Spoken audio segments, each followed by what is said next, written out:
Hey East, it's Noel. And Lydia. Welcome to the Last Tower TV episode of 2022. Congrats on making it to winter break. Last night marked the end of the World Cup. Did you watch any of it? No, not at all. I watched some of it. Well, let's check in with Sam, Lydia, and Cole to learn a little bit more. The World Cup is a massive global sporting event, hosted by a different country every 4 years. This year, however, controversies surround the event at every turn, all based on the hosting country for the Cup, Qatar. Qatar was an abnormal choice to host the World Cup from the start, being a tiny nation of about 4,471 square miles of mostly barren, sandy plains, and regularly reaching temperatures of over 100 degrees in the summer. Qatar has a population of about 2.9 million, only 10.5% of which is native to Qatar, the rest being migrant workers from other nations. The country also lacked the infrastructure to host the World Cup. So, how did Qatar approach this colossal task of creating stadiums, accommodations, and infrastructure for the World Cup? Well, of course, those previously mentioned migrant workers aren't just there for the scenery. However, human rights organizations have raised concerns for these workers' safety and well-being. Qatar and FIFA dispute these claims, stating that only 3 people have died creating the infrastructure, while also acknowledging 37, quote, non-work-related deaths. However, 2021 investigation by The Guardian shows that up to 6,500 migrant workers lost their lives working for the Qatari government. In Qatar, intercourse between men is punishable by up to 7 years in prison, and men who instigate or entice another man to commit an act of sodomy or immorality could face 1 to 3 years imprisonment. Additionally, advocates say that LGBTQ+ people in Qatar are subjected to conversion therapy as well as harassment by authorities and imprisonment. Many people think the World Cup was awarded to Qatar because of the allegations of corruption and bribery that surround the decision to host the World Cup. In fact, the former president of FIFA, as well as many other former FIFA officials, are either in jail, banned from soccer, or wanted for accepting and offering bribes regarding TV deals, sponsorship, and World Cup host privileges. It's kind of nice that there's some teams that are protesting them during the World Cup, showing that what they're doing is not good. Signing off for Tower TV, this has been Sam, Lydia, And Cole.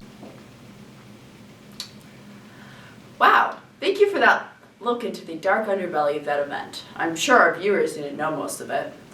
Yes, always be sure to look into the content that you consume. You never know what's happening behind the scenes until you seek it. Well, to move to a lighter topic, let's check out some of East's friendly competition here with Rye's hide-and-seek game. Rye has been thinking of this idea for almost 4 years now, and she's finally been able to pull it off.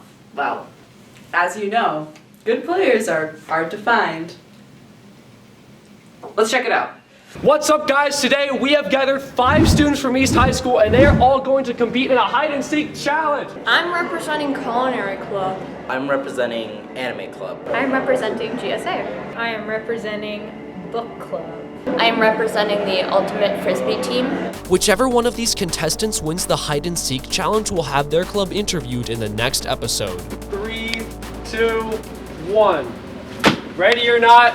Here we come. One of the first spots that I want to check is the cafeteria. Well, I can make you open it. Yeah, go ahead. Right next to me.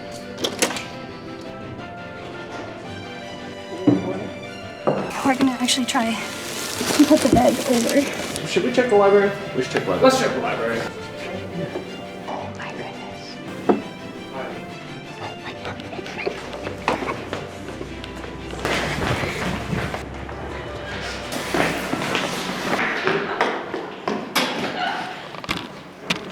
I have to leave.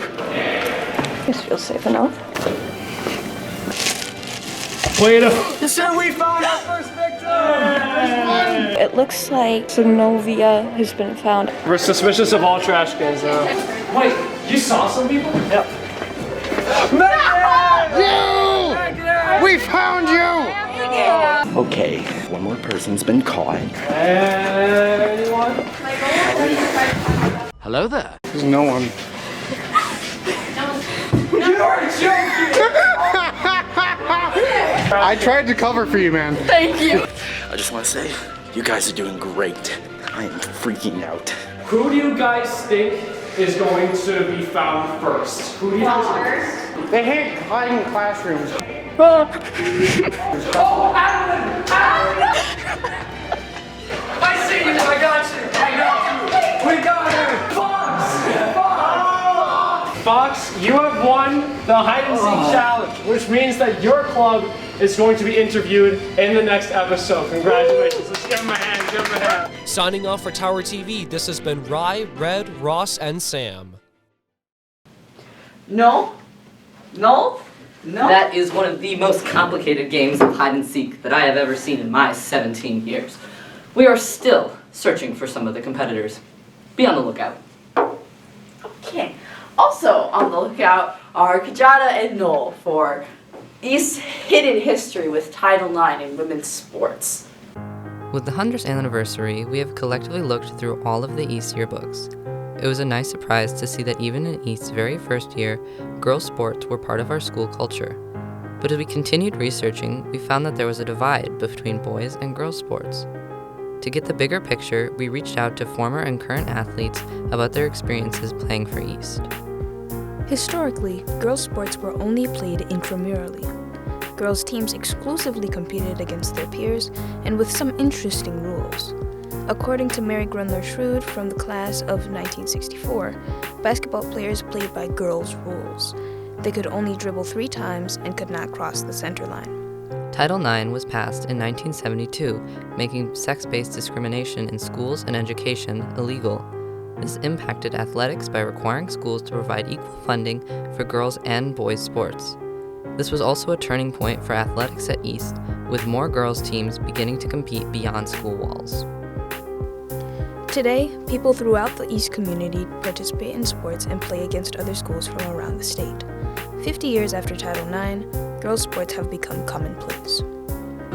I think with girls' sports, a lot of times, like I said before, it's just not taken as serious. I think the boys' team receives way more praise than we do sometimes when we have wins and things like that. Overall, I do think the East community is very supportive of our girls' basketball team. When it comes to like the athletic director or even like teachers, people coming out to our games, I am still very grateful that like we do have a pretty good community when it comes to, especially our basketball team, I'd say. Now, however, some teams do face other types of discrimination. I think we face a lot of discrimination when it comes to like the referees and just a lot of like talk from other teams on like how aggressive we are, especially because a lot of us are black girls. A lot of times we do have to like battle those and make sure that we are uplifting ourselves and making sure we're not letting like any of the outside noise get to us. Our sports is like sort of a collective encouragement of everything. Signing off for Tower TV, this has been Kajada and Noel. What an interesting history lesson outside of history class. It was insightful to hear from all those athletes. Yes, and it's still wild that that's such a current thing. Yeah, I wish the best of luck to all our girls' sports teams. Make sure to be going out to support them. Yes, the more support they get, the better their conditions will be. Make sure to show our girls' teams the appreciation that they deserve. Another group you could show support to is our GSA club. With their help, East has been able to put on its very own drag show. You know, I actually met 2 drag queens once, back in September. Shout out to Bambi and Chaos. Nice people. Oh, really? Well, shout out to them, and shout out to the drag queen and kings coming to support the East show. Let's find out more from Will, Tess, and Ross. Quick trigger warning for mention of suicide. This is Will, Ross, and Tess, and today we talked with East's GSA to hear about a fun upcoming event. First though, what is GSA? GSA is our school's Gender and Sexuality Alliance. We're an organization that works to better the lives of queer students here at East and just like providing a fun, safe space for students and allies. Last year, we organized a staff training about how to protect trans students in the classroom and gender them correctly and name them correctly. We also worked to get another gender-neutral bathroom last year as well. Now, we're gonna host our first inaugural drag show. We wanna make this an annual thing. We're really excited. We initially proposed the drag show. Principal Smith went to the district and they initially said that it was inappropriate for East to host a drag show. One of the main misconceptions about drag is this idea that gender nonconformity is like sexual, and the idea that trans people are sexual, which is really harmful for a lot of reasons. We then had a meeting and explained that it's going to be a PG drag show. No swearing, no nudity, nothing inappropriate. We are now able to say that we're going to have one because of the support of so many amazing people, including the people in GSA, Miss Hutchins, AP Lipinski, and many other staff members who helped us as well. We're hoping that this show is another way of bringing our community together and celebrating it. Next, our team went to a local drag show to see what it's all about. Drag is culture and drag is art, and just like any other culture or art, it gives us insights into the way that different kinds of people live and live their lives. It tends to be playing with gender a lot of times, but it is really whatever you want it to be. You could be a man that dresses up as a woman, or a woman as a flamboyant woman, or a woman dressing as a man. I feel like you could be the straightest of guy and still put on a dress and call it drag. You know, it's all about expression of who you are. Forget the gender in drag. It's all about having fun and being the best you can possibly be. Playing with gender can be super fun and liberating, and it can make people feel super free because it is just expressing yourself and however you want to express yourself. Drag was like a way to escape certain events that was happening in my life. My drag comes from a really dark place. When I came out, I tried to commit suicide, and the only reason my depression was being able to be workaround was creating a vessel where I could put all my emotions, and that's where Taisha Montenegro came from. Everyone is welcome to come to the drag show on January 19th at 5 p.m. in the theater. Tickets are going to be $5. GSA meets on Fridays after school in room 2000, and anyone is welcome to join, and it's really fun. Join GSA! Signing off for Tower TV, this has been Will, Tess, and Ross. Period! Well, it's like a pretty fun event. If that seems interesting to you, then check out the GSA Club and get involved with them in helping to plan other cool events and opportunities like that one. If you're on the lookout for more school communities, you can check out the brand new Jewish Heritage Club. I, for one, am very excited to see that this club got started. Here's Dora, Elsa, and Eva with an introduction to the group. Did you know there's a newly formed Jewish Heritage Club at East? We met with the sponsor and a few members to learn about it and the goals of the club. Our goals are really twofold. So we want to make Jewish students at East feel welcome and validated, but we also want to teach the East community at large about our traditions. Well, we kind of just want to build a community, because before I didn't know many Jewish people at East, and now I know quite a bit. We have done different kinds of activities. We've shared about our own experiences with traditions. We've learned about other traditions that Jews celebrate around the world. We play games, we bring in food. Last week we even brought in a Jewish encyclopedia, and we learned a bunch of stuff about, what is Jewish, what is not. Coming up, we have Hanukkah, which is the Jewish holiday that most people know about, but it's actually not a very important religious holiday in the Jewish calendar. More important is Passover, which happens in the spring. We asked the Jewish Heritage Club what their plans are before winter break. I'm gonna bring in dreidel and some gelt, which are like the chocolate coins. So dreidel is actually kind of a gambling game. So you have a little top with different letters on it, and the letters mean different things. And you can play, some people play with real money, some people play with chocolate coins called gelt. And you bet some of your money, and then you spin the top, and depending on which letter it lands on, you have to do different actions. There's usually fun, not usually tears, but it's always possible. Jewish Heritage Club meets in room 2406, Fridays at lunch. Stop by if you're interested in becoming involved. Signing off for Tower TV, this has been Dora, Elsa, and Eva. There are so many different clubs and communities at East, and it's great to learn more about them. It's wonderful to see all the safe spaces being created for students. We've got even more news on another student-led group you can find around the school. Hey Lydia, why can't a kangaroo have too much coffee? Why? Because it makes them jumpy. Well, if you're not a kangaroo, you might be interested in our next piece on the East Coffee Cart. Hey East, it's Eva. Cole. And Jasmine. And today we took a trip to the coffee cart located by the library on the first floor to figure out more about what it entails. What is available to purchase? You can get some snacks, coffee, drinks, hot cocoa, and all that stuff. We serve black coffee, and sometimes some people take it with whipped cream, and the price is just $1. We use the money for field trips. Who hosts the coffee cart? Ashley, Mike, and the other special ed kids and our current case manager is Miss Ashley. But we're still trying to find a new teacher to take over as a case manager. Where does the coffee cart take place? Right by the printers. On the first floor. Tuesday, Wednesday, Thursday, Friday. Signing off for Tower TV, this has been Eva, Cole. And Jasmine. Make sure to stop by the coffee carts Tuesdays through Fridays during second period. Thanks a latte, Cole, Eva, and Jasmine. If you're wanting a warm drink this winter, be sure to check out our very own coffee cart. You know, sometimes I feel like Brussels sprouts gets a little lonely in Miss V's room. Well, you know where he wouldn't be lonely? In Miss Watermelon's room. Oh my gosh, you're right. There's a ton of animals in there. Let's check out all the cool details of her classroom with Ula, Tess, and Dora. Before construction on the third floor continues, we wanted to interview Miss Watermelon to see her room and talk to her and her students about the classes that she offers. I lead Green Club or Madison East Earth Society with Mr. Greshik, which meets in my room on Tuesdays at lunch. And I also coach the fall tennis team and the spring tennis team. Some of my favorite parts of this classroom are the giant windows that lets the sun in. I like, there's a lot of specimens still left in this room, so like all the old stuff that you see here has just been collected over the last 100 years.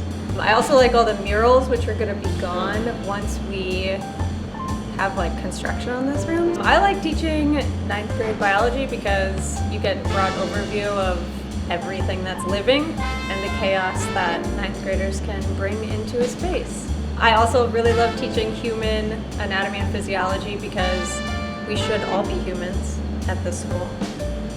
Recently, the anatomy and physiology class took a field trip to Edgewood College. I really loved all the hands-on stuff they had, like skeletons and bones and muscle. Their lab is cool. They have this table, this electronic table, kind of huge tablet in the building, and you can use that to experiment. My favorite part of anatomy and physiology is probably understanding the aspect of how the human body is made. At the end of the day, everybody loves watermelon. Signing off for Tower TV, this has been Ula, Dora, and Tess. It's really cool to see more about that classroom before it's redone. I really love the way that teachers decorate. It's a really cool artistic output that gives their classroom some character. Speaking of artistic output, we've got a lot of cool art and performances on the way with the Art Blizzard. It's so fun to learn about student talents around the building each year. For sure, it's one of my favorite events. Let's look into this year's with Elsa, Cameron, and Ula. We're really excited for the Winter Arts Blizzard tomorrow, so we talked to some of the people involved to learn more. I think what I'm looking forward to most this year with the Winter Arts Blizzard is just kind of expanding the programming. We had some great performances last year, but we have so many more this year. We have a student film, we have a new group called The Cypher that's performing, we have bands, orchestra, choirs, guitar classes, pianos. There's just so much that's going to be happening. There's going to be some really fun hours. Forward to seeing and hearing all of the various offerings that the students will, present. The musical performances and the visual art and everything else that'll be there. I'm just excited to see what everybody else is doing. Since we're new to East High School, I'm just curious to see what Fine Arts Blizzard is about. I'm most looking forward to just see all of the different sorts of talent that we have in the school. The arts are such an important part of just a general education. Part of being human is to make art. It's important to show the arts at East because it's a way to express everyone, and it builds a bond to people who might not know someone, and then you have to play a song with them and you get to know them. When you come to the theater to watch a performance, it's really important to remember that just as you can hear the people on the stage performing and see them, they can hear and see you as well. So it's really important when you're listening to be in your seat, to be watching the performance, to applaud and show love, and you refrain from kind of causing any disturbances during the performance. Signing off for Tower TV, this has been Elsa, Ula, and Cameron. That actually inspired me to do some art of my own. Ooh, same here. Oh, no way. Show yours on 3. 1, 2, 3. No way! Mind melt moment! We've got some real talent here around East, even outside of this room. Yeah, but we won't be in this room for long because this episode is over. Bye, y'all! Wait! Lydia, no! Wait, the announcements! No, everyone's favorite part! Please, come back! Okay, well, here's the announcements. Check out the fabulous first semester art show now on display in the Ray Edwards Gallery through the end of the semester. The show exhibits the hard work and creativity by art students in photography, 2D design, drawing, painting, art metals, and ceramics. Do you want to build community and strengthen relationships with other Pergolders? Want to learn and unpack the history of restorative justice? Would you like to elevate and empower marginalized voices and make our community a better place? Come to room 3315 on January 17th during lunch to check out the new RJ Club. Email or talk with Coach Brian if you have any questions or suggestions. Are you interested in becoming a peer educator in mental health awareness? If you want to learn more about topics related to mental health and gain the skills to discuss these topics with the East High community to decrease stigma, join us for PeerShare. The University of Wisconsin-Madison is supporting this new mental health club here at East. PeerShare Mental Health Club will meet Tuesdays at lunch in room 2032 starting semester 2. Snacks will be provided. The spring soccer season is fast approaching. Whether you're an experienced player, someone who is new to the game, or anywhere in between, we want you to join our program. There will be a preseason meeting in Coach Strader's room 2040 after school on Tuesday, December 20th. Preseason practices and workouts begin on January 10th. Interested in learning more about the Miss America organization? Interested in becoming the next Miss Madison's outstanding teen? Come find Miss Pelosi in room 2012 to learn how you can participate on January 21st. Congratulations to the 4 East students who were finalists in the CEOs of Tomorrow competition on December 10th. Marisol Anastasio Doroteo, Kahindo Ines, Logan Moa, and Emily Thao presented their business plans to an audience of business mentors, family, and community members, explaining the products they developed as part of the 9-week program to promote entrepreneurship in young adults. Later, they were able to sell their products to audience members. A certain percentage of their profits will go to an organization supporting a social issue of their choice. Marisol won 3rd place and received a scholarship of $250. All of our Pergolders did so well. Oh man, I forgot about the announcements. It's fine, most people do, and the bell just rang, so we're good. Good point. Well, signing off for Tower TV, this has been Lydia and Noel. Have a nice break. Bye! Bye! We did it! We did it!